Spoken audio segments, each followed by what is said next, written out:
Question कितने हो गए थे? 4 तक के सारे पार्ट हो गए थे। चलिए चलते हैं पांचवें के का पार्ट पर। क्वेश्चन नंबर 5 का पार्ट, रेखाओं आर। देखिए जो रेखा आर दे रखी है उसमें दे रखा है 1 माइनस टी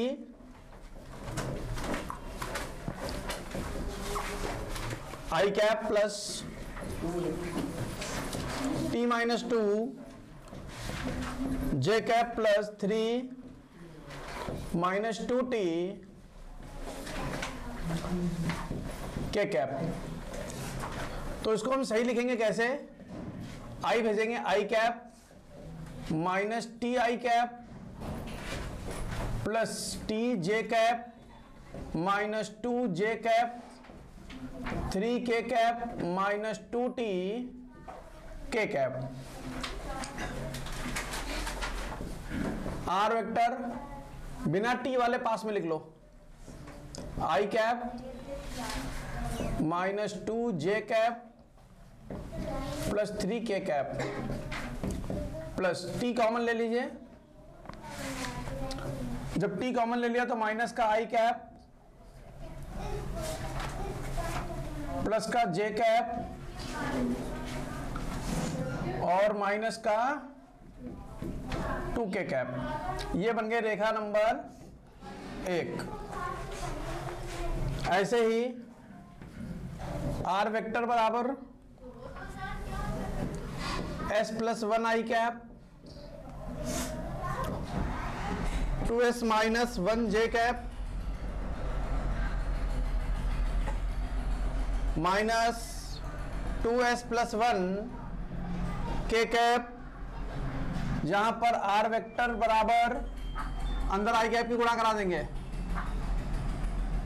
तो क्या बन जाएगा? S I cap minus I cap plus 25 J cap minus J cap minus 25 के कैप माइनस के cap. Clear?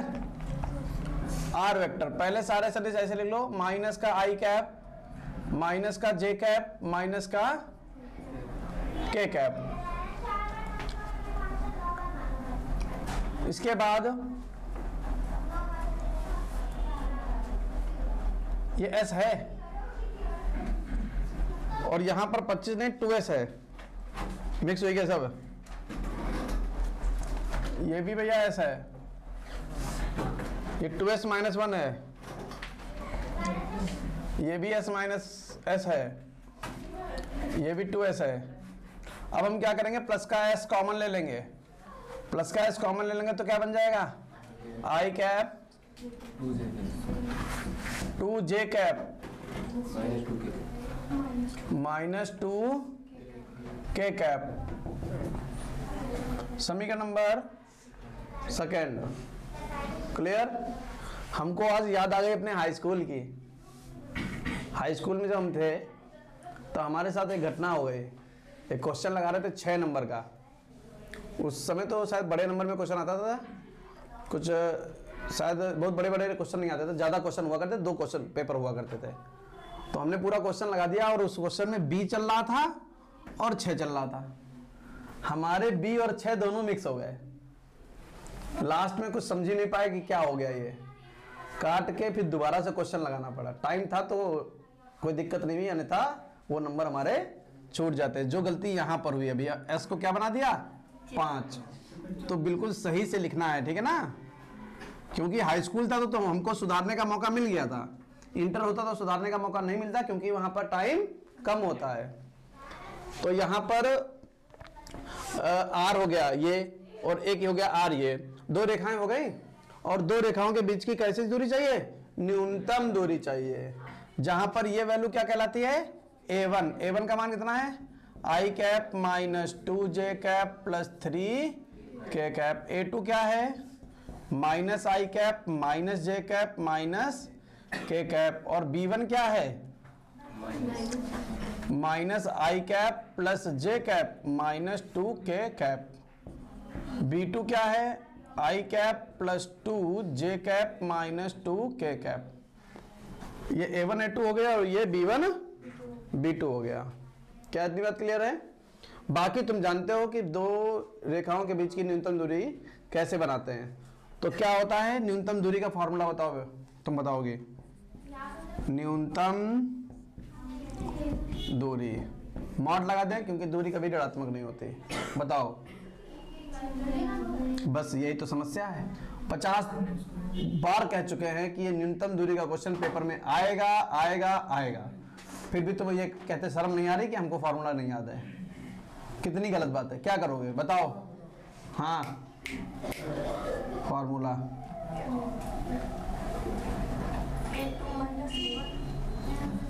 A2 minus A1 हाँ क्रॉस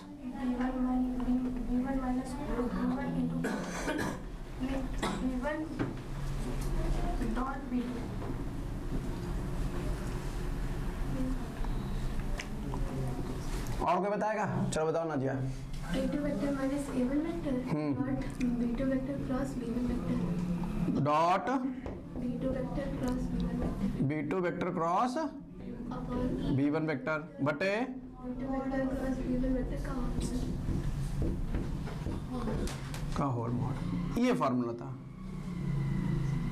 फॉर्मूला ही नहीं याद है, कैसे लगाओगे बताओ, कैसे लगाओगे, क्या कर पाओगे? 50 बार बता चुके हैं कि याद कर लो याद कर लो याद कर लो। क्या हम याद कर लें तुम्हारे लिए? क्या हम याद कर लें कि हम लगाने लगे? 10 दिन हो गया, कम से कम 20 दिन, तब से कह रहे हैं कि याद कर लो याद कर लो। तुम बीच की न्यूनतम दूरी का फॉर्मूला नहीं याद किया, 8 नंबर ऐसे छोड़ दे रहे हो। कहीं 8 नंबर में क्वेश्चन मिलेगा, कहीं 5 नंबर मिलेगा, कहीं 8 में मिलेगा, कहीं 5 में मिलेगा। अब फॉर्मूला नहीं याद होगा तो क्वेश्चन आगे कैसे लगाओगे? ये तुमने सोचा है कि पेपर देना है तुमको कि नहीं देना है? एक फॉर्मूला नहीं याद कर पा रहे हो, क्या कर पाओगे तुम लोग? आगे का तुम्हारा अपना होमवर्क है। A2 माइनस A1 निकालना जानते हो, क्रॉस प्रोडक्ट निकालना जानते हो, डॉट जाना जानते हो, मापांक निकालना जानते हो। और पूरे पे मापांक इसलिए लगा क्योंकि दूरी कभी ऋणात्मक नहीं होती है। तो इस क्वेश्चन में ये थोड़ा सा काम करना था, इसलिए हमने वो हिस्सा बता दिया जहां पर आपको वो चीज करनी है।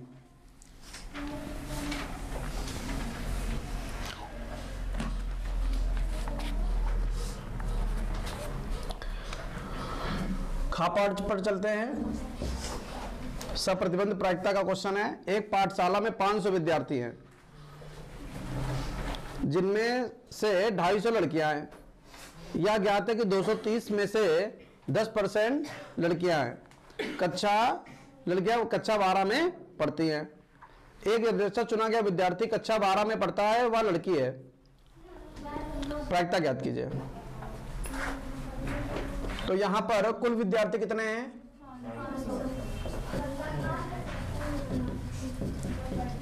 कुल विद्यार्थी हैं 500, जिसमें से लड़कियां कितनी हैं? लड़कियां हैं 230। 12th में लड़कियां कितनी हैं? 10%। 230 का 10 बटे 100 कितना निकल कर आया? 23। अब यहां पर एक बात ध्यान रखनी है, यदृच्छा चुना गया विद्यार्थी कक्षा 12 में पढ़ता है, वह लड़की है। यहां पर कंफर्म घटना कौन सी है? वह लड़की है। और प्रायिकता किसकी निकालनी है? कक्षा 12th में पढ़ती है। यहीं पर सबसे पहली की बात, यहीं पर क्वेश्चन रुक जाता है और क्वेश्चन आगे नहीं बढ़ता है। तो घटनाएं मान लो। घटना ए क्या मानोगे?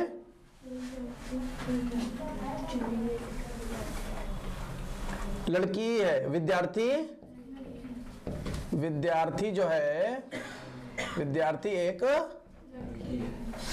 लड़की है। घटना बी, विद्यार्थी कक्षा 12 में पढ़ता है। विद्यार्थी की बात हो रही ना, विद्यार्थी 12th में पढ़ता है। ठीक है। अब सबसे पहले इसमें कंफर्म घटना कौन सी है? वो लड़की है, तो प्रोबेबिलिटी ऑफ जो कंफर्म घटना होती है वो बटे में जाएगी, तो जो बटे में जाती है उसकी वैल्यू हमको चाहिए, प्रोबेबिलिटी ऑफ ए चाहिए, प्रोबेबिलिटी ऑफ ए। लड़की है कितनी? 230। कितने में से? 500 में से। छोड़ दो। प्रोबेबिलिटी ऑफ ये जो बी है इसकी प्रायिकता हमको नहीं चाहिए। क्यों? क्योंकि हमको चाहिए probability of A intersection B. क्या चाहिए? Probability of A intersection B. A intersection B का मतलब है विद्यार्थी लड़की भी और कक्षा 12 में पढ़ती हो, तो वो तो 23 है। कितनी है? बटे 500। नहीं समझ में आई बात? अब हमको चाहिए क्या? Probability of B upon A. A confirm घटना है ना, तो बटे में जाएगा। तो फॉर्मूला लगा probability of A intersection B बटे probability of A. Probability of A intersection B 23 बटे और 230 बटे 500 से 500 कट गया, आंसर आ गया 1/10। ये हमारा आंसर आ गया। इस क्वेश्चन में इंपॉर्टेंट केवल इसलिए डलवाएंगे क्योंकि यहां पर एक विशेष बात है, वो सुनिए। इस प्रश्न में एक लाइन लिखी हुई है, एक यदृच्छा चुना गया विद्यार्थी कक्षा 12 में पढ़ता है, वह लड़की है। इसमें जो बात पहले लिखी होती है, इस तरीके की अगर भाषा हो तो जो बात पहले लिखी होगी उसकी हम प्रायिकता निकालेंगे, समझ गए? और जो बात बाद में लिखी है वो कंफर्म घटना है। ये बात अगर याद रखोगे तो पेपर में क्वेश्चन लगाओगे, वरना क्वेश्चन गलत हो जाएगा। क्योंकि प्रश्न पढ़कर ये बात कभी भी फील नहीं हो पाती है कि किसके लिए कंफर्म घटना कह रहा है और किसके लिए प्रायिकता निकालनी है। तो क्या बोला हमने? एक यदृच्छा चुना गया विद्यार्थी कक्षा 12 में पढ़ता है। फील तो ऐसा हो रहा है कि कंफर्म हो गया कि कक्षा 12 में पढ़ता है, लेकिन ऐसा नहीं है। फील कंफर्म क्या है? वह एक लड़की है। प्रायिकता किसकी निकालनी है? कक्षा 12 में पढ़ता है। समझ गए कि नहीं समझ गए? यही गलती होती है इस प्रश्न में। इस प्रश्न में केवल और केवल यही गलती होती है, इसके अलावा कोई गलती नहीं होती है। बाकी क्वेश्चन कठिन नहीं है, यहीं पर है जो भी है। बताओ क्या समझ में आ गया? चलेंगे 5वें के गा पार्ट पर।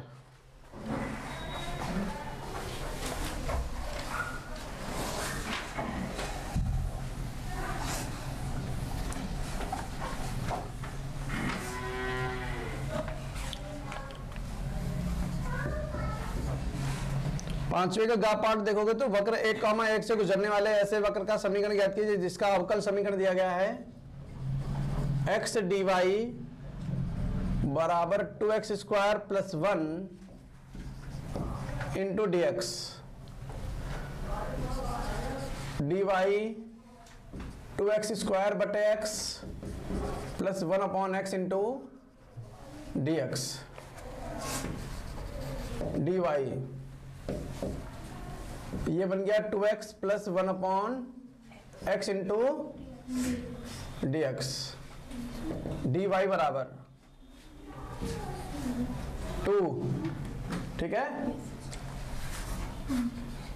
x dx plus 1 upon x dx। समाकलन समाकलन समाकलन। dy का y बराबर 2x का 1 अपॉन x का log mod x plus c। 2 से 2 काट दे, y बराबर log mod x plus c। x square छोड़ी को, y बराबर x square plus log mod x plus c। अब प्रश्न में कह रहा है वक्र किससे जा रहा है? 1 कॉमा, तो x बराबर 1, y बराबर, तो y की जगह पर 1 रख दोगे, 1 का square plus log mod x की जगह पर क्या रख दोगे? Plus c। 1 बराबर 1 का स्क्वायर 1, log 1 का मान 0 प्लस c। तो c का मान कितना आ गया? 0। c की वैल्यू कितनी आ गई? अगर c की वैल्यू 0 आ गई तो समीकरण फर्स्ट से समीकरण फर्स्ट से क्या बनेगा, y बराबर X square plus log mod x plus C का मान 0। तो आंसर फाइनल आ गया y बराबर X square log mod x। आसान क्वेश्चन आ गया 5 नंबर में। चलते हैं घा पार्ट पर।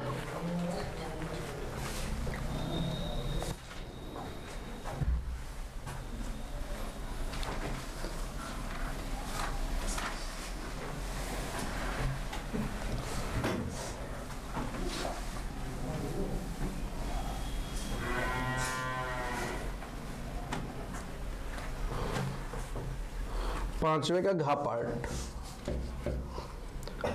क्या सिद्ध करना है, दो सदिशों के लिए A vector dot B vector का मापांक बराबर नहीं, छोटा बराबर mod of A vector mod of B vector. ये सिद्ध करना है दो सदिशों के लिए। दो सदिश कौन कौन से हैं, ए और बी। अगर हम सरल भाषा में बात करें तो ये क्वेश्चन आपको याद रखना है। इसका कॉन्सेप्ट, तरीका हम बताएंगे कैसे आपको लगाना है, लेकिन आप भूल जाएंगे क्योंकि यहाँ पर बहुत ज़्यादा गणित के प्रयोग नहीं हो रहा है, कॉन्सेप्ट का प्रयोग हो रहा है। तो आपको स्टेप याद रखने पड़ेंगे, कोई कैलकुलेशन नहीं है यहाँ पर। तो आप ये मानकर चलें कि सबसे पहले हमको मालूम है, लिखेंगे चूंकि ए वेक्टर डॉट बी वेक्टर, क्योंकि डॉट इसलिए लगा रहा है क्योंकि डॉट दिया गया है, जिसका फॉर्मूला याद होगा mod of A vector mod of B vector into cos theta. अब हम दोनों पक्षों का मापांक लेने पर, दोनों पक्षों में मॉड लेने पर, तो mod of A vector dot B vector mod of A vector mod of B vector mod of cos theta. ठीक है। अब mod of A vector dot B vector, ये गुणे की चीज है, इधर बटे में बुला लें, mod of A vector into mod of B vector बराबर मॉड ऑफ कॉस थीटा। वैसे तो कॉस का मापांक क्या होता है, कॉस की जो वैल्यू होती है, जो प्रांत कहते हो जिसे, और परिसर, तो प्रांत परिसर में आपने याद किया होगा कि जो कॉस का परिसर होता है वो क्या होता है, कहां से कहां तक आंसर हमको मिलते हैं, -1 से बड़ा बराबर होता है कॉस थीटा और +1 से छोटा और बराबर होता है कॉस थीटा। तो मॉड ऑफ कॉस थीटा 0 से बड़ा बराबर होगा, क्योंकि ऋणात्मक की सारी वैल्यू खत्म हो जाएंगे। 0 से बड़ा बराबर होगा, 1 से छोटा बराबर होगा। तो इसकी जगह पर हम क्या ये बात बता सकते हैं, इसका मापांक क्या होगा, इसका मापांक बहुत ज्यादा, इसका क्या मान आएगा, या 1 से कम। तो हम इसको क्या लिख सकते हैं, mod of A vector dot B vector mod of A vector mod of B vector छोटा बराबर 1 लिख दें इसकी जगह पर। क्लियर है, बटे की चीज गुणे में A vector dot B vector का मापांक छोटा बराबर mod of A vector mod of B vector. पक्के हो गए 5 नंबर। लेकिन कब पक्के होंगे, जब बहुत कायदे से आप लगाएंगे, इसकी प्रैक्टिस करके जाएंगे। वहां अचानक से आ जाएगा तो नहीं लगा पाएंगे। और सोचो कि अपनी बुद्धि से लगा दोगे कैलकुलेशन करके, बुद्धि हो या ना हो लगेगा ही नहीं। बुद्धि होती तो 2 रेखाओं के बीच की दूरी का फॉर्मूला याद होता। हाँ, जिससे सुना नहीं उसको सबको याद है, जिनसे नहीं सुना उन सबको याद है। जिनसे सुन लिया उनकी किस्मत बेकार थी, फंस गए बेचारे।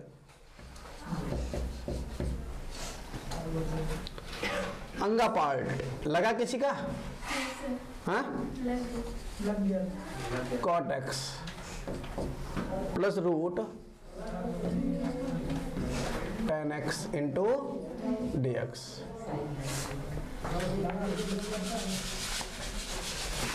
सबसे पहले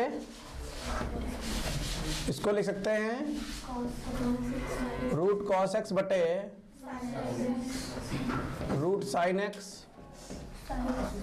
रूट साइन एक्स बटे root cos X into D x.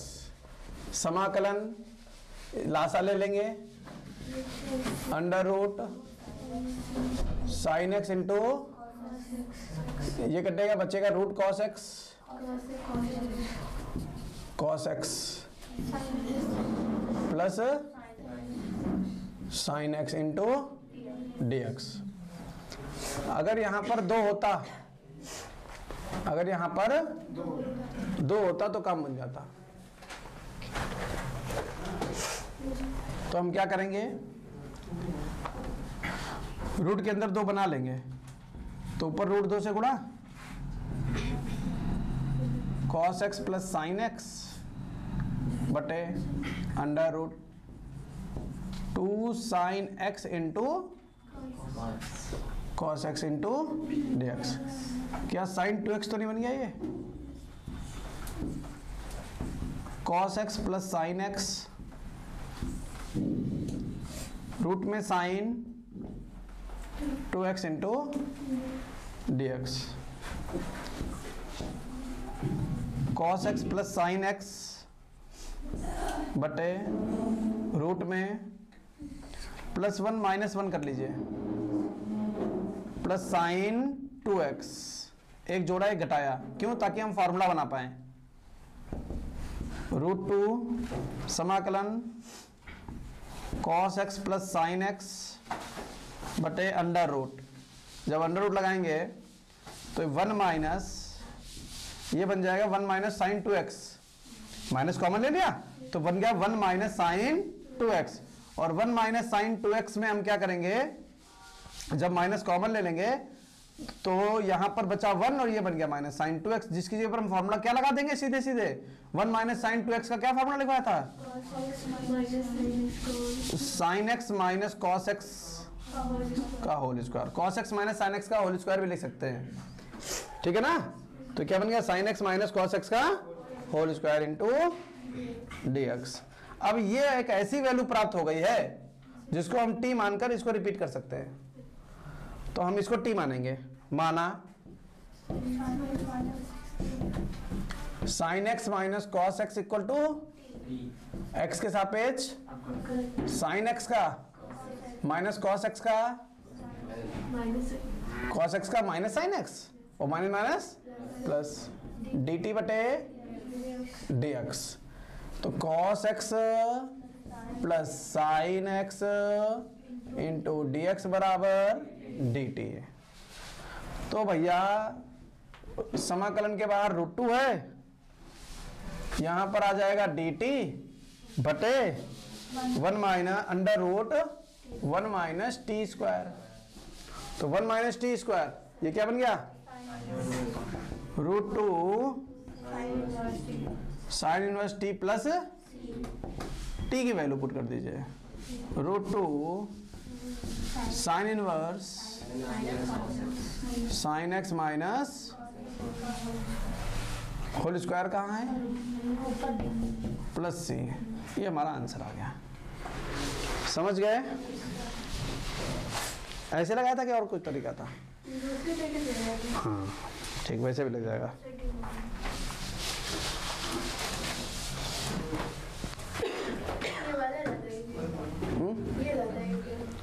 इसमें याद रखना है, ये इसीलिए लगवाया, वैसे वैसे नहीं लगवाया।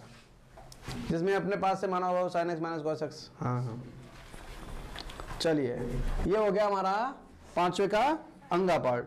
चलते हैं 6ठे के का पार्ट पर।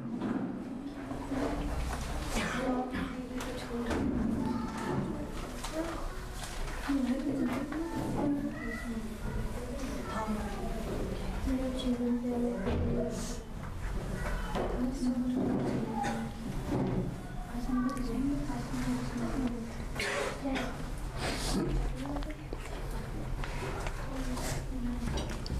हाँ बोल लो, बातें कर लो। सिद्ध कीजिए किसी कॉलेज में पुस्तकालय की समस्त पुस्तकों के समुच्चय ए में R X comma X such that X तथा वाई में पेजों की संख्या समान है, द्वारा प्रदत्त संबंध आर एक तुल्यता संबंध है। इससे आसान क्वेश्चन नहीं है कोई दुनिया में। और 5 नंबर का, इसकी औकात अगर हम हकीकत बता दें तो 1 नंबर की भी नहीं है, लेकिन ये 5 नंबर में पूछा गया है। अब 5 नंबर में इसलिए पूछा गया है क्योंकि उन्हें मालूम है कि क्वेश्चन की तो औकात नहीं है, लेकिन उससे ज्यादा बच्चों की औकात नहीं कि बच्चे लगा दें, इसलिए उन्होंने 5 नंबर में पूछा। जबकि ये क्वेश्चन कितने नंबर में होना चाहिए? 1 नंबर में। छूट जाए तो कोई गम ही ना हो बच्चों को, लेकिन उन्होंने क्या कहा, हम 5 में देंगे, छूटेगा तो गम ही गम होगा। 5 नंबर जाएंगे सीधे सीधे। और बता दो कौन लगा पाओगे? नहीं लगा पाओगे। तो यहां पर क्या करना है, सबसे पहले तुल्यता संबंध स्थापित करने के लिए हम लिखेंगे स्वतुल्य के लिए। स्वतुल्य के लिए हम क्या करेंगे, सबसे पहले हमें क्या करना है, माना कि x एक पुस्तक है, x एक पुस्तक है जो कहां से निकल के आई है? पुस्तकालय से। और पुस्तकालय में जो पुस्तक है उसके समुच्चय को वो a बोल रहा है, तो हमने कह दिया कि जो पुस्तक है वो a से निकल कर आ रही है। एक पुस्तक x है जो बिलोंग्स टू a है। तो x में पेजों की संख्या बराबर होगी, y कहां से आया? एक ही किताब है x में पेजों की संख्या, एक ही किताब है x, तो जो इस किताब में, अगर एक ही किताब है, इस किताब में जितने पेज होंगे, अब दोबारा भी कहते हैं इस किताब में उतने पेज होंगे, तो क्या गलत कह रहे हैं? इस किताब, जब किताब ही एक है तो इस किताब में जितने पेज होंगे, थोड़ी देर बाद कहें उतने ही पेज इस किताब में होंगे। अरे जब किताब एक ही है तो पेज तो बराबर होंगे, क्या कम ज्यादा हो जाएंगे? तो क्या ये बात नहीं लिख सकते? और जब ये बात लिख सकते हैं तो x comma x belongs to r। ये स्टूल काहे के लिए रखे हो? धरना सेट हो गया तो क्यों उसको हिला रहे हो? x comma x belongs to r हो गया। ये r कहां से आ गया? रिलेशन, संबंध। और अगर किसी संबंध में x और x आ जाए, कौन आ जाए?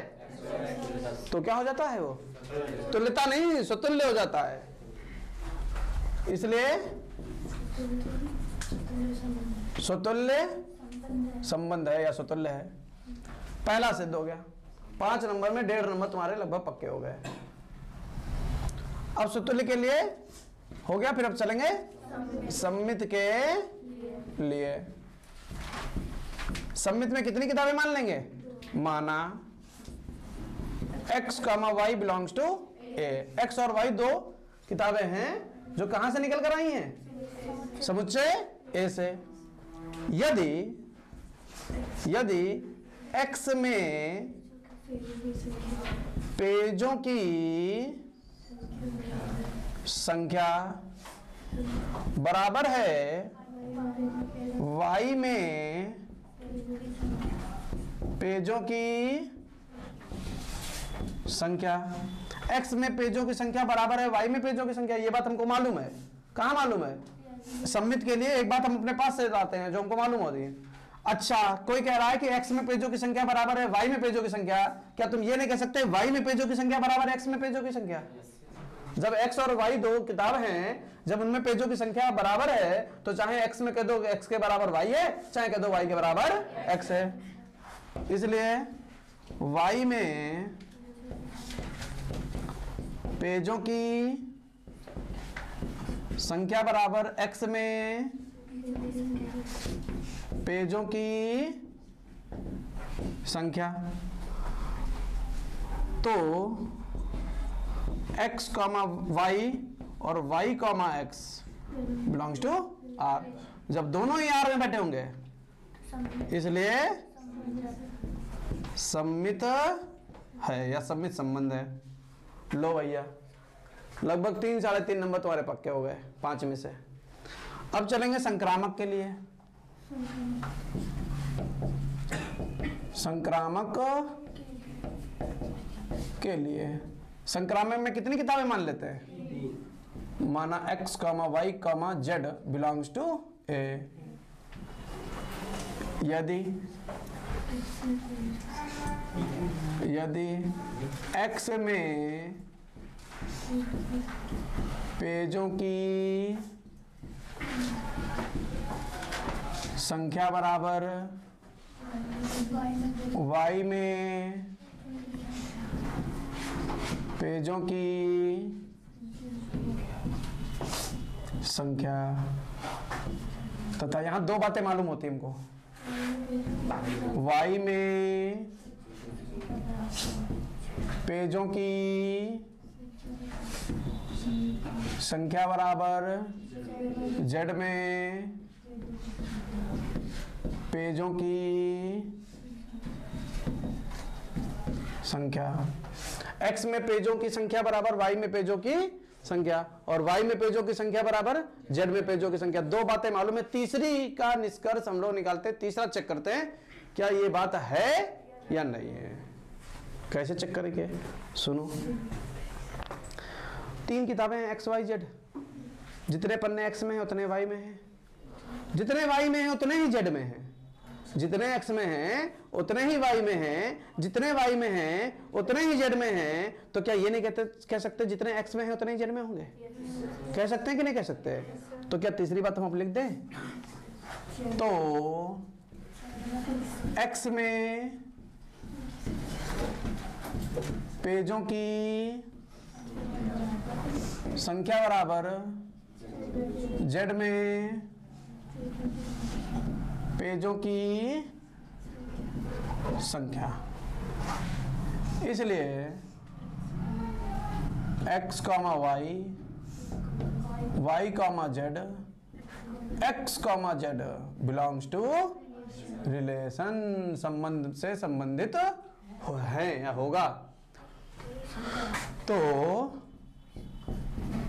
संक्रामक है। अतः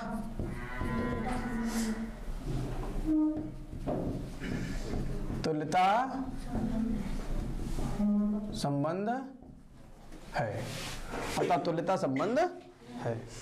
सिद्ध हो गया। 5 नंबर। थोड़ी सी मेहनत, घर में 2 घंटे, 2.5 घंटे, 3 घंटे भी पूरे दिन में 24 घंटे में अगर आप पढ़ लोगे तो कोई भी क्वेश्चन तुमको परेशान नहीं करेगा। 70-80 नंबर हवे में ले आओगे आंख बंद करके, वादा है। लेकिन जो हमने बात कही है वो होनी चाहिए। ये नहीं कि आपने वादा किया था 70-80 नंबर का, शर्त के साथ में। शर्त क्या है? 2, 2.5, 3 घंटे आप कम से कम 24 घंटे में पढ़ें। नहीं कुछ कर रहे हो, कम से कम एक सेट लगाएं। सेट के जो डाउट हैं वो क्लियर करें, पूछें, सारी चीजें क्लियर है। तो इस तरीके से हम लोग छठे के का पार्ट को कर सकते हैं। चल देते हैं खा पार्ट पर।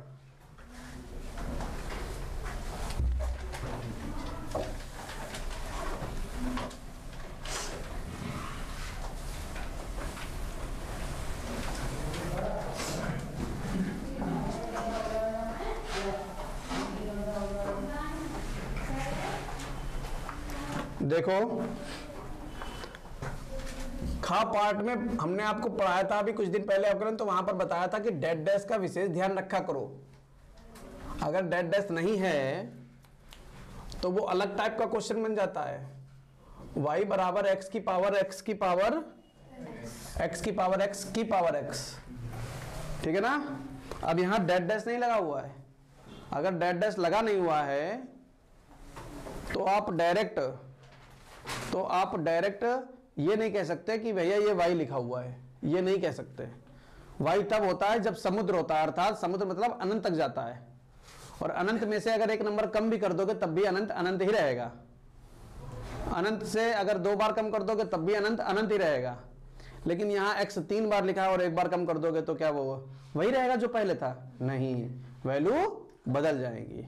तो वैल्यू बदल जाएगी तो आप इसे y नहीं बोल सकते। अगर आप इसे y नहीं बोल सकते, जितना लिखा है इतना तो y है, लेकिन मान लो 1 कम कर दो फिर कह दो ये y है, गलत नहीं।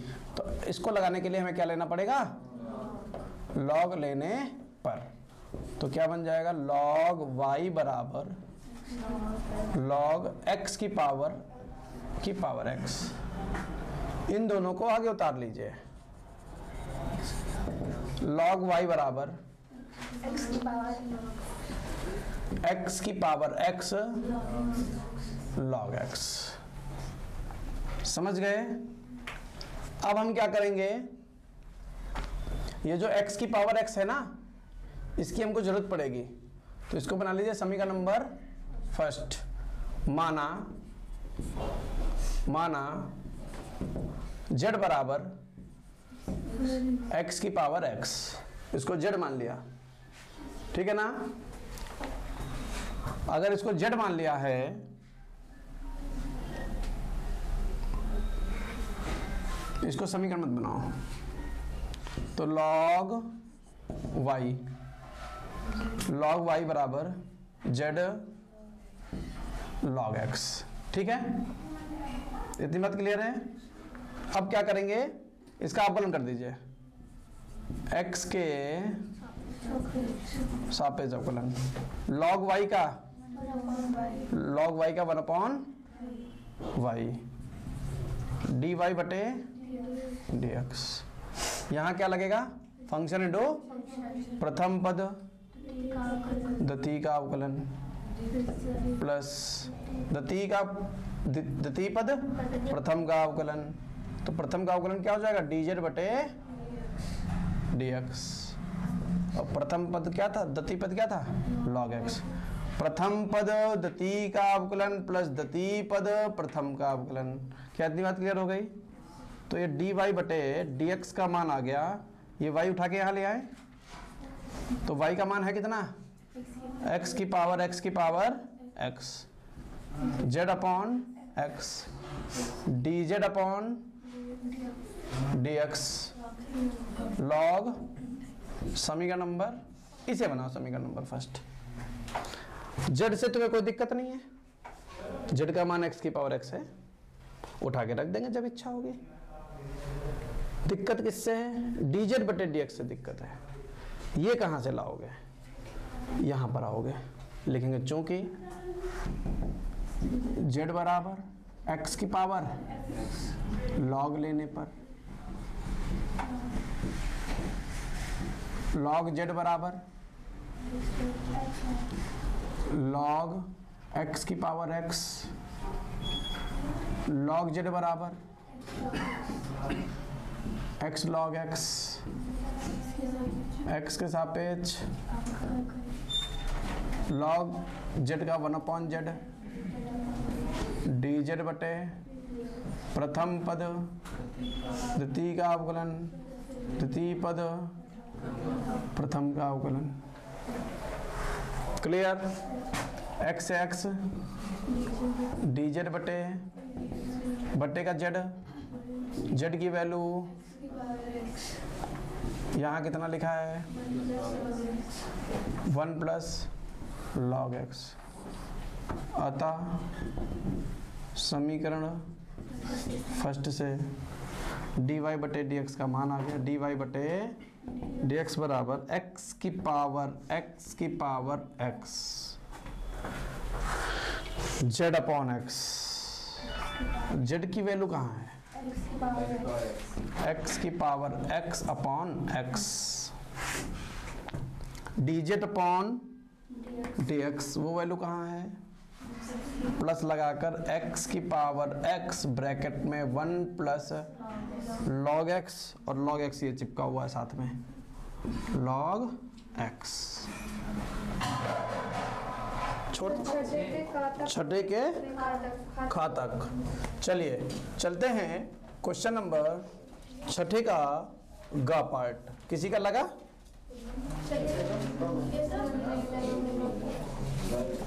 2 माइनस 1 3 4।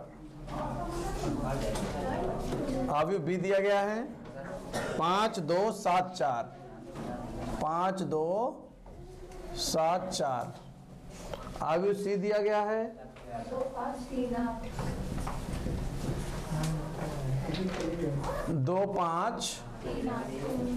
3 8। ये 3 अवयव दिए गए हैं और हमसे कह रहा है अवयव डी ज्ञात कीजिए यदि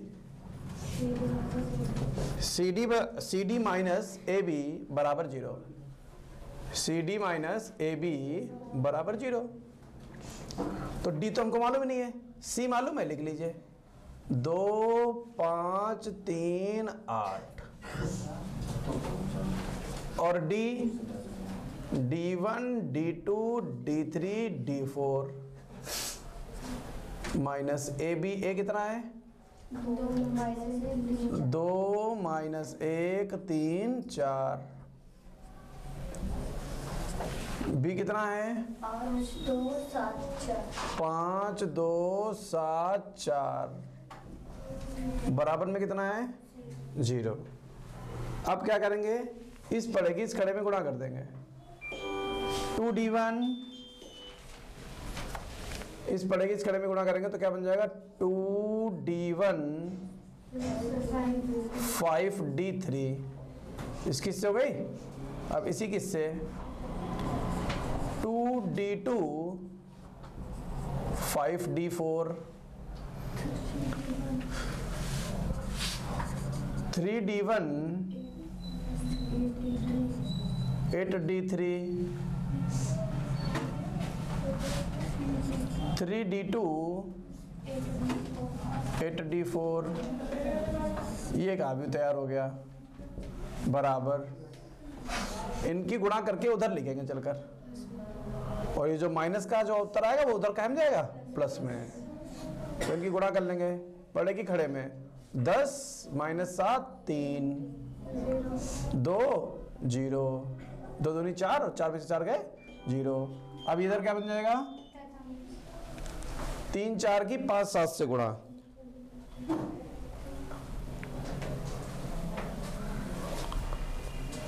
तीन 4 की 5 7 से, तो 3 5 15 7 चौक 28। 15 में से 28 गए माइनस का 13। अच्छा हाँ, तो 5 3 15 4 7 28। 15 और 28 कितना बनेगा आकर 43। इस पड़े की इस खड़े में गुणा करेंगे 3 दूनी 6 4 चक्कू 16 16 6 22। क्यों बोल रहे हो। अब दोनों की तुलना कर देंगे। तुलना करने पर जब तुलना करेंगे तो क्या बन जाएगा 2D1 प्लस 5D3 बराबर 3। 2D1 5D4 बराबर 0। समीकरण फर्स्ट, समीकरण second. 2D1 2D2 3D1 8D3 बराबर 43। समीकरण नंबर थर्ड। 3D2 8D4 बराबर 22। समीकरण नंबर 4। यहाँ तक क्लियर हो गया। अब हम किसे किसे हल करेंगे, D1 और D3 को हल कर लेंगे। तो D1 और D3 देखें, यहाँ 2 है यहाँ 3 है, यहाँ 6 बना लो यहाँ 6 बना लो। तो समीकरण फर्स्ट की 3 से गुणा कर दो और घटाएंगे 2 से गुणा करके। तो 3 दूनी 6 D1 plus 5 3 15 D3। Third into 2 है ना, थर्ड में बड़ी। 3 दूनी 6 और 3 5 15 और 3 3 9। अब हम लोग क्या करेंगे, थर्ड में 2 से गुणा करेंगे तो 6D1 यहाँ गुणा कर रहे हैं, प्लस 8 दूनी 16 D3 बराबर 43 दूना 86।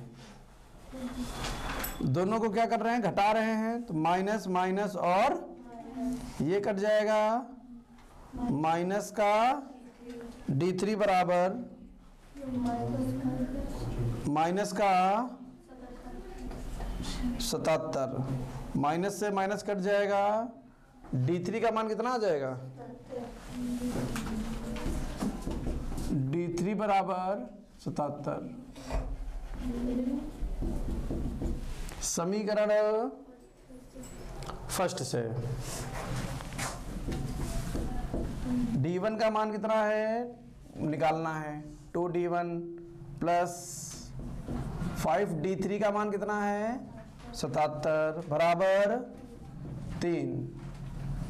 2D1 7 पच्चे 35 यहाँ से लगा 3, 7 पच्चे 35, 3 38 बराबर 3। 2D1 बराबर 3 माइनस 300, 2D1 बराबर 300, D1 बराबर माइनस 382 बटे 2 कम 2, 2 नेम 2 कम, तो D1 का मान आ गया माइनस 191। अब ये D3 और D1 के मान आ गए। अब ऐसे ही हल करेंगे समीकरण किसको, समीकरण सेकंड है और फोर्थ है।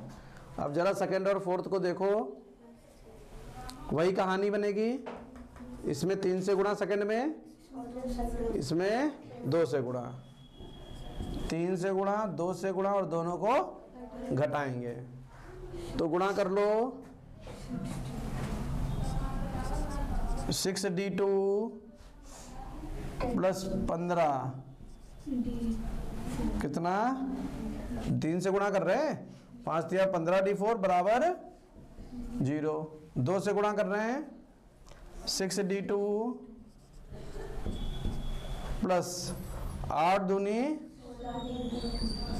16D4 बराबर 22 दूना 44, माइनस माइनस और ओ सॉरी सॉरी सॉरी सॉरी, ये क्या हो गया, कत्ल हो गया, ये कटना था, माइनस 16, अरे माइनस 1D4 बराबर माइनस का, माइनस से माइनस कट गया, D4 का मान आ गया 44। समीकरण सेकंड से, समीकरण सेकंड से, समीकरण सेकंड से क्या हो जाएगा, 2D2 प्लस 5 गुणे 44 बराबर 2D2 बराबर 220, D2 बराबर 220, ऐसे काट दो, वाह भाई वाह, आज का भूलना ले आए इनका। D2 बराबर माइनस 110। अब क्या करेंगे, अब बना लेंगे आव्यूह। तो आव्यूह क्या बनेगा,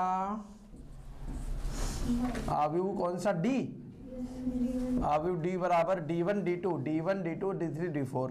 D1 का मान रख दो, कहाँ है, माइनस का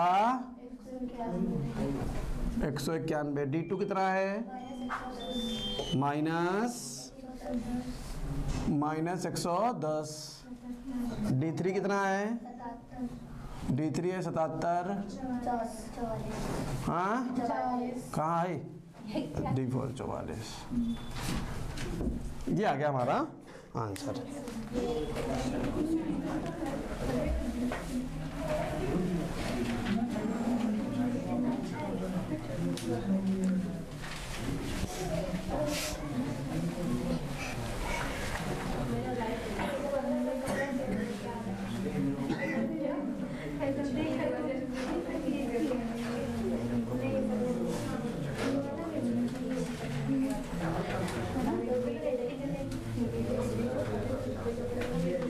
अभी जितनी बातें कर रहे हो, अभी जब कॉपी देखेंगे सब कैसे काट लेंगे।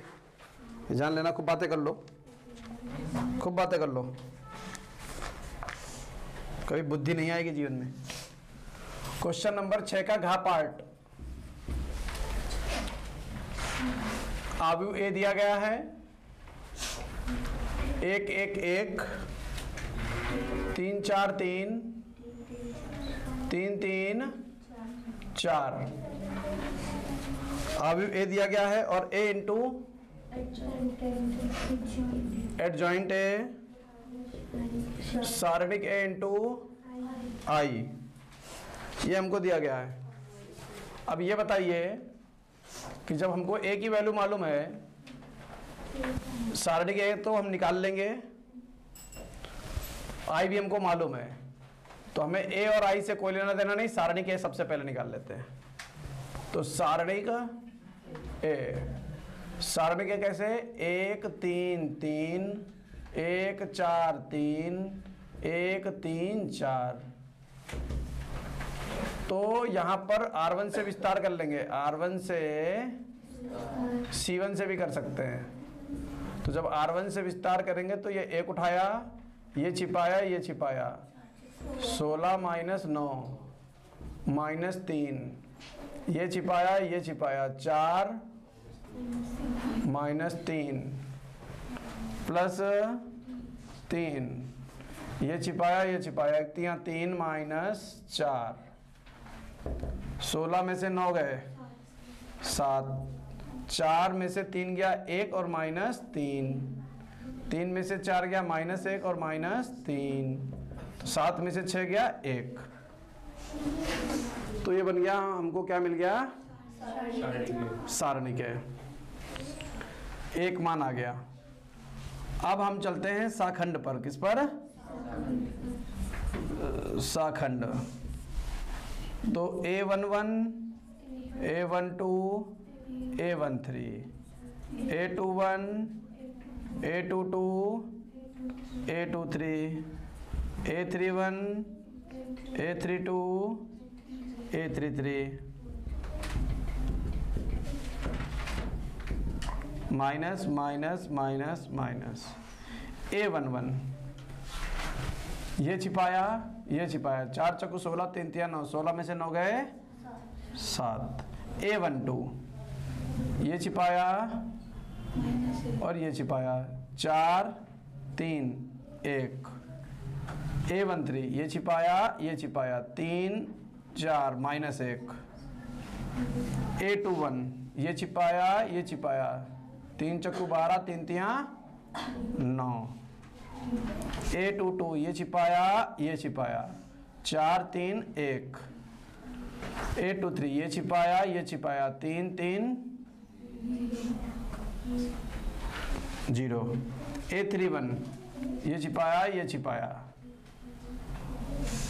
तो 3 3 9, 4 3 12 -3। A32, ये छिपाया, ये छिपाया, 3 3 0। A33, 4 3 1। ठीक है, अब हमें चाहिए क्या, एडजॉइंट ए। एडजॉइंट ए के लिए इनको लिख लेते हैं, 7 -1 -1 -3 1 0 -3 0 1 डैश। एडजॉइंट है, डैश हटा दीजिए, 7 -1 -1 -3 1 0 -3 0 1। एडजॉइंट ए हो गया। अब एडजॉइंट ए भी मिल गया, सारणिक ए भी मिल गया। देन प्रूव डेट, क्या प्रूव करना है, ए इंटू एडजॉइंट ए, सारणिक ए इंटू आई। पहले हम ये काम करेंगे RHS का। RHS में सारणिक ए कितना है, 1, और आई का मान 1 0 0 0 1 0 0 0 1। तो आंसर आ जाएगा 100010001। अब LHS लेंगे। ए का मान कितना है? 1 3 3 1 4 3 1 3 4। एडजॉइंट ए कितना है? 7 -3 -3 -1 1 0 -1 0 1।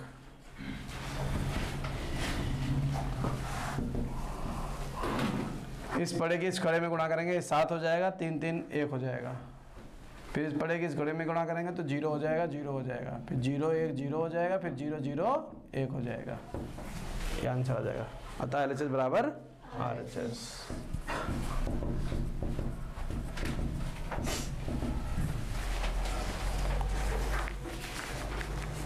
चलते हैं अंगा पार्ट पर।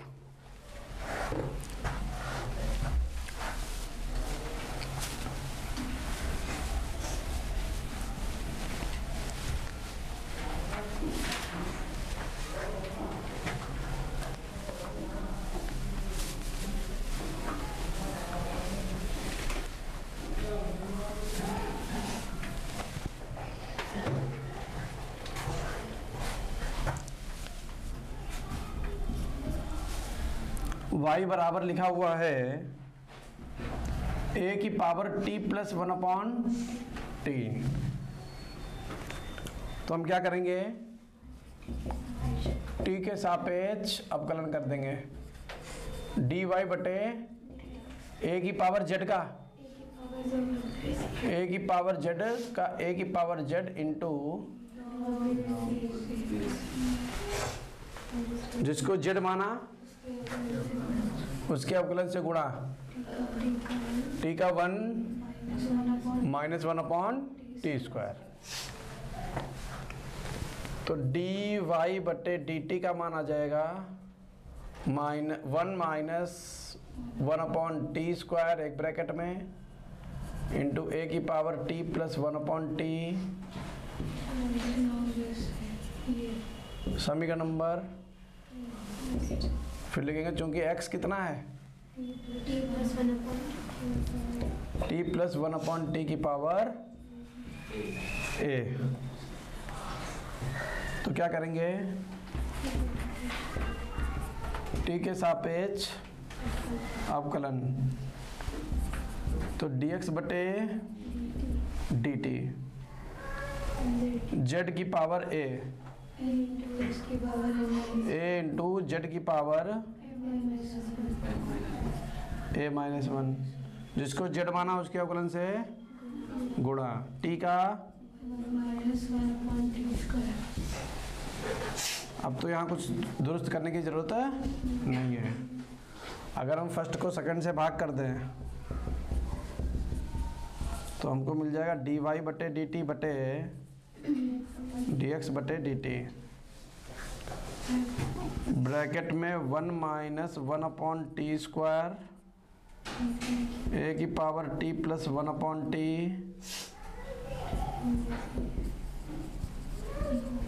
Into log base e a बटे a t + 1/t की whole power a-1 into 1 -1/t²। ये ब्रैकेट और ये ब्रैकेट सेम टू सेम है।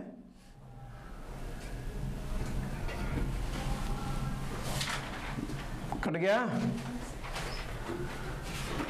अब तो कुछ बन नहीं रहा है यहाँ dt से dt, तो फाइनल आंसर हमारा आ जाएगा dy बटे dx बराबर a की power t + 1/t log base e a बटे a into t + 1/t a power a-1। चल देते हैं 7वें के का पार्ट पर, जो हम आपको नहीं बताएंगे क्योंकि आपको बहुत अच्छे से ये तैयार होगा। अभी जब हम कॉपी चेक करेंगे तो इसी क्वेश्चन को देखेंगे सबकी कॉपी में। 7वें का है, 9वें का है, यही तो तुमको परेशान करने के क्वेश्चन हैं। बाकी हर क्वेश्चन में हम परेशान होते हैं, यहाँ तुम परेशान हो गए। लगे होंगे तो अच्छी बात है, नहीं लगे होंगे तो तुम्हारी सेहत के लिए खराब होगा। तो 7वें का तो अब आपको अपने आप लगाना है। का हमारा आउट ऑफ सिलेबस है और खा पार्ट जो है 8वें का पार्ट वो आउट ऑफ सिलेबस है। का पार्ट 8वें का पार्ट चलना है हमको 8वें के खा पार्ट पे।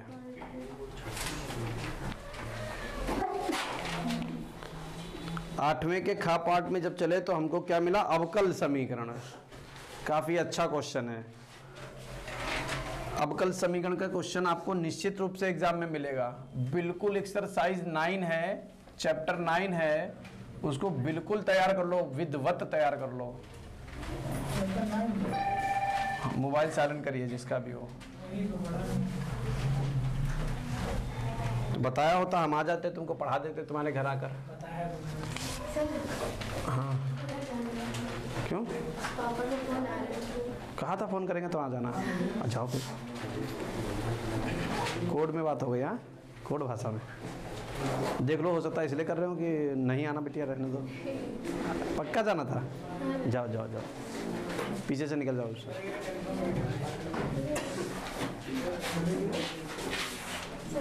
नमस्ते।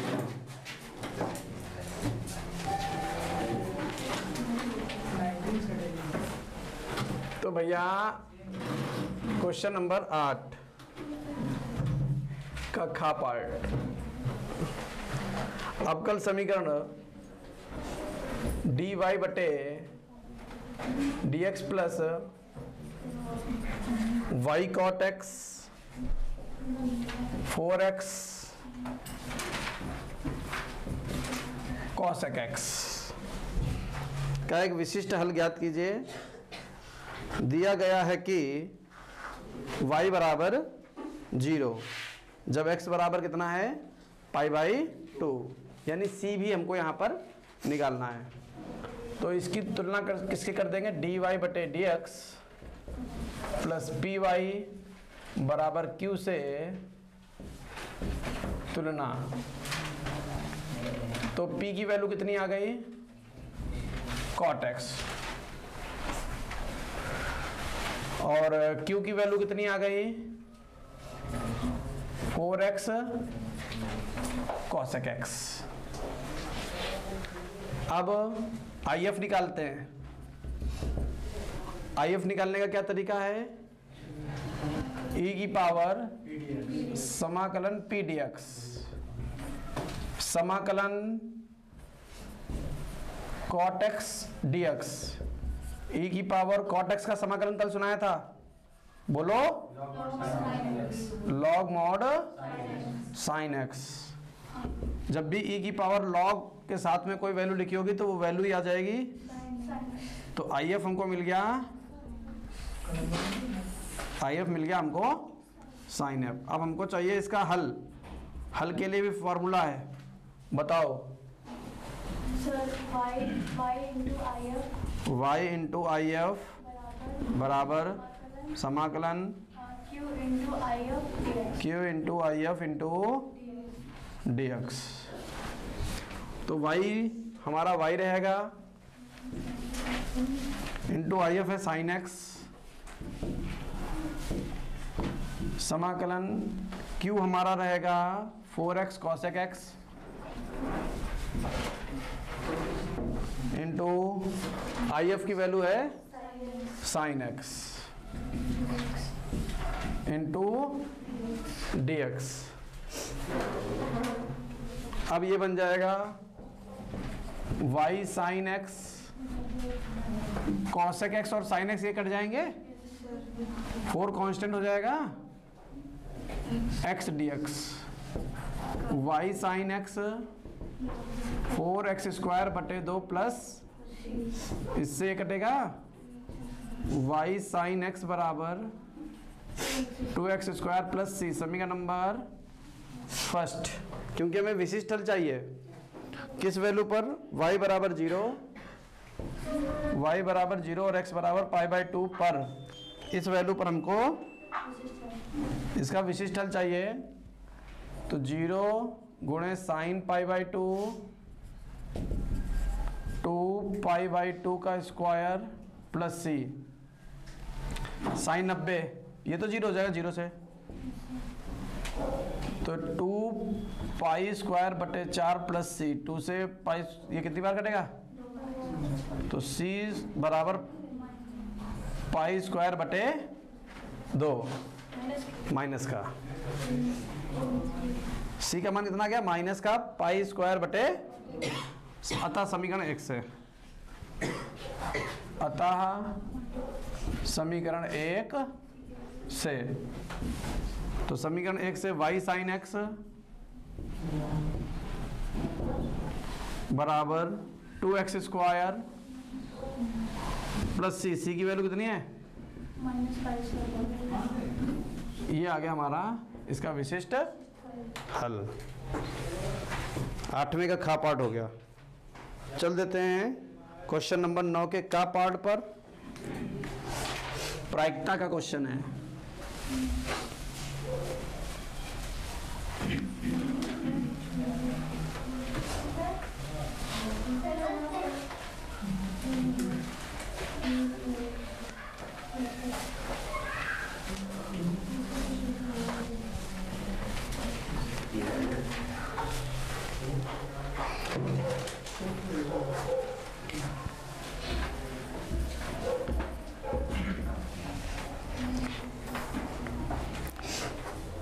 क्वेश्चन नंबर 9 का पार्ट क्या लिखा हुआ है, 3 डिब्बों में रंगीन गेंदें निम्न सारणी में दर्शाए अनुसार आवंटित की गई है।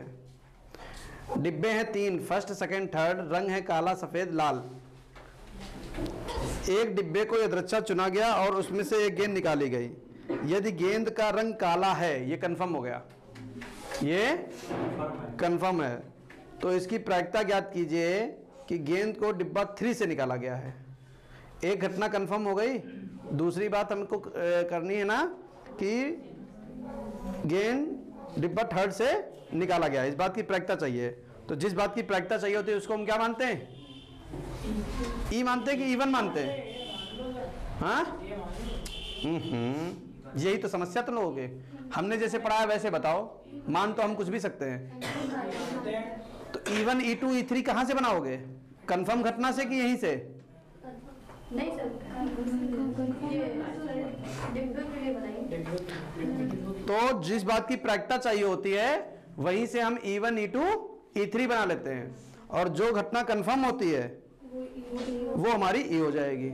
समझ गए? तो यही पूछ रहे हैं, यही बताओ हमको, जो पूछे वो बताओ। तो क्या करेंगे, E1 क्या है, माना ले, E1 में गेंद काली कहां से आ गई, पहले डिब्बे को चुनने की घटना। कुछ नहीं आता तुम लोगों को, माना पहले डिब्बे को चुनने की घटना। ऐसा करो, माना इधर लिख लो ना, या यहां पर ये मान रहे हैं हम लोग। और E2 क्या है, दूसरे डिब्बे को चुनने की घटना। E3 क्या है, तीसरे डिब्बे को चुनने की घटना। और E क्या है, जो कंफर्म घटना है, गेंद। E क्या है, गेंद काली होने की घटना। तो प्रोबेबिलिटी ऑफ E1 पहले चुनो, 1/3, probability of E2 1/3 probability of E3 1/3। अब प्रोबेबिलिटी ऑफ E/E1।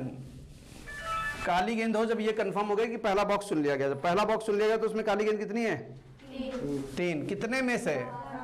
12 में से। Probability of E/E2। काली गेंद है 2, कितने में से? 6 में से। Probability of E/E3। काली गेंद कितनी है? कितने में से? 6 में से। ये हो गया। हमें चाहिए क्या? प्रोबेबिलिटी ऑफ काली होने की घटना। ये कंफर्म है ना? तो प्रोबेबिलिटी ऑफ, और किससे गेंद निकाली है? तीसरे से। तो प्रोबेबिलिटी ऑफ E3 E3/E, जिसका फॉर्मूला कौन से प्रमेय लगा रहे हो? बेज प्रमेय। संपूर्ण योग प्रमेय लगती है और बेज प्रमेय लगती है। जब कंफर्म घटना हो जाती है तो बेज प्रमेय।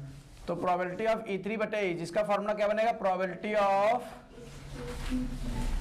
E3 into probability of E/E3 बटे probability of E1 into probability of E/E1, probability of E2 into probability of E/E2, probability of E3 into probability of E/E3।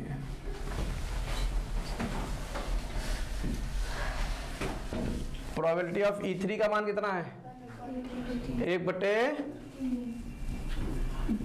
Probability of E/E3 का मान कितना है? 1/6।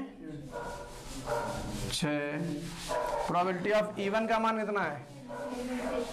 1/3। Probability of E/E1 3/12 plus probability of E2 1/3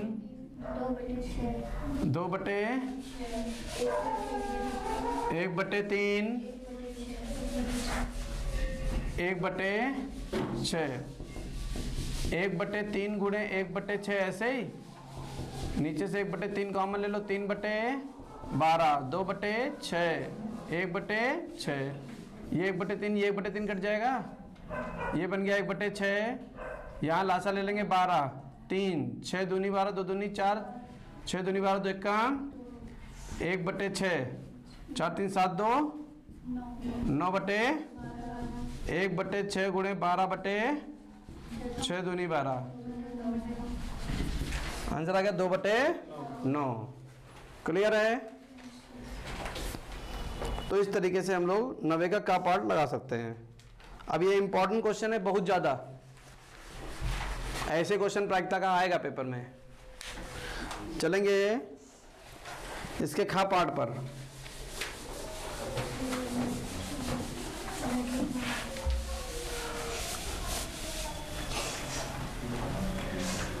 जो हमारा रैखिक प्रोग्रामन का question है ना,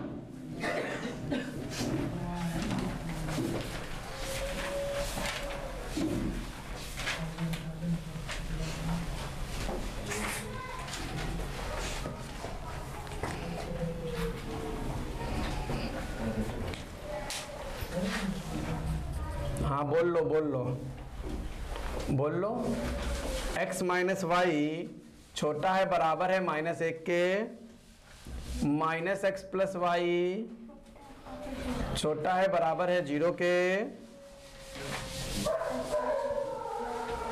x बड़ा बराबर 0 y बड़ा बराबर 0 और हमें z बराबर x प्लस वाई का मैक्स मान चाहिए।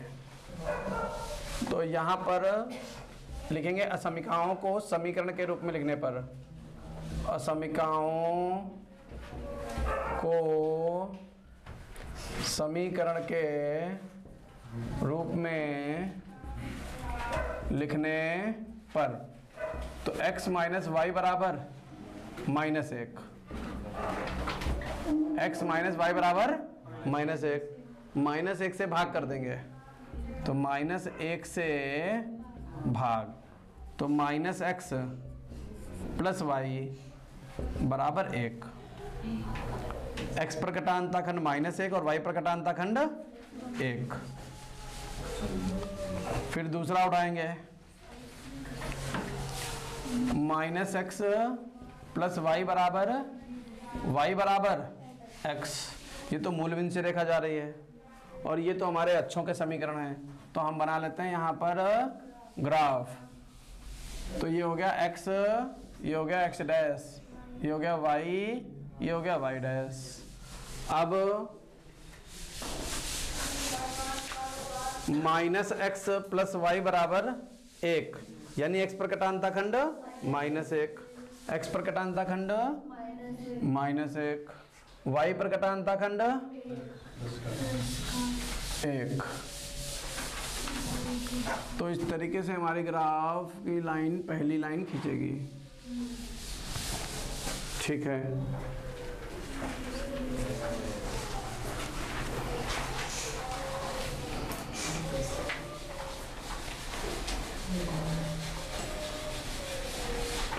क्या बता रहा है?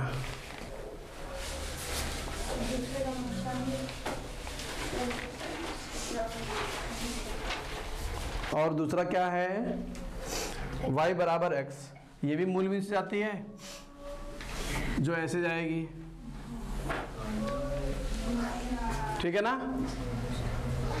तो दो रेखाएं हैं, घिरा क्षेत्र तो है ही नहीं।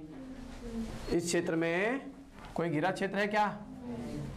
हाँ, क्षेत्र कुछ मिलना तो चाहिए। ठीक है, तो ये हो गया हमारे पास 0,0। इस क्षेत्र में ये कितना मिल गया? 0,1। ये दो ही बिंदु मिले हमको, और कहाँ मिला? ये कहाँ मिला? पहले चतुर्थांश में रहो, इधर रहो, इधर क्यों जा रही हो? तो ये दोनों हमको बिंदु मिले हैं। इसका नाम A डाल दीजिए, इसका नाम B डाल दीजिए, बना लीजिए यहाँ पर।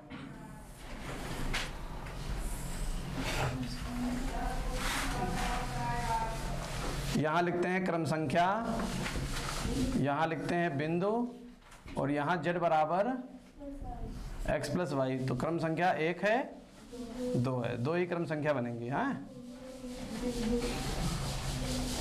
बिंदु A है 0,0, B है 0,1। तो 0,0 पर मान कितना आएगा?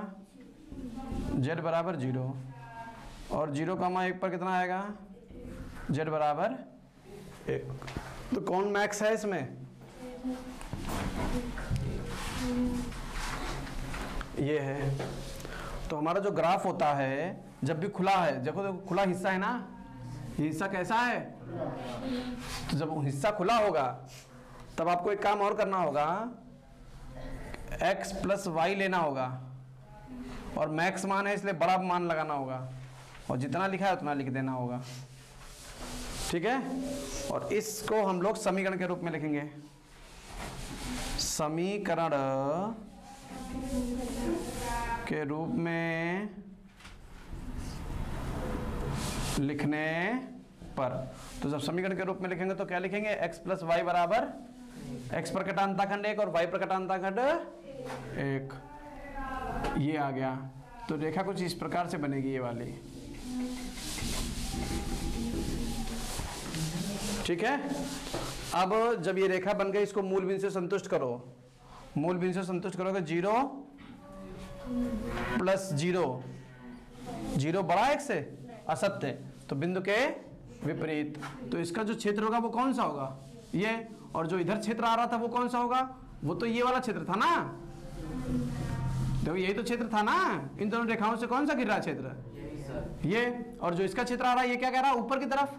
क्या इस रेखा द्वारा और इन रेखा द्वारा जो क्षेत्र बट रहा है वो कुछ उभयनिष्ठ है? उभयनिष्ठ नहीं है। इतना सारा हिस्सा उभयनिष्ठ मतलब कॉमन नहीं है दोनों में।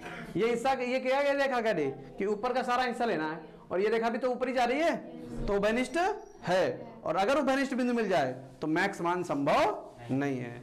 अतः अब यहां लिखेंगे, चूंकि पहले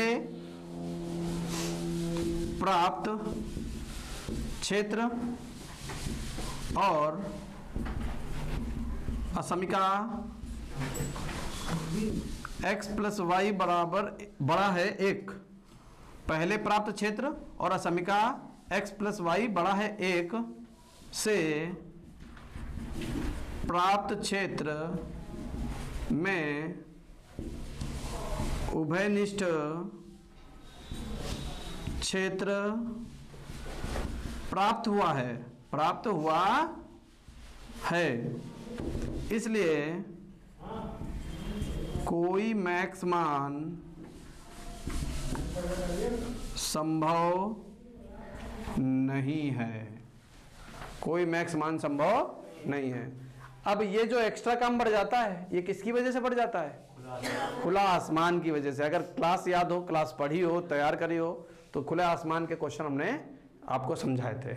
और अगर नहीं समझे तो यूट्यूब पर हमने वीडियो डाल रखी पूरी एक, उसमें 2 या 3 क्वेश्चन बता रखे हैं खुले आसमान के, वो पढ़ लेना, क्योंकि पेपर में खुला आसमान का क्वेश्चन आ जाएगा। अगर आपने ये काम नहीं किया बाद में तो आप फंस जाएंगे, यहाँ से नंबर कट जाएंगे। 8 नंबर का क्वेश्चन है, आपने यहाँ तक लगाया 5 नंबर मिलेंगे, 3 नंबर चले जाएंगे इसके।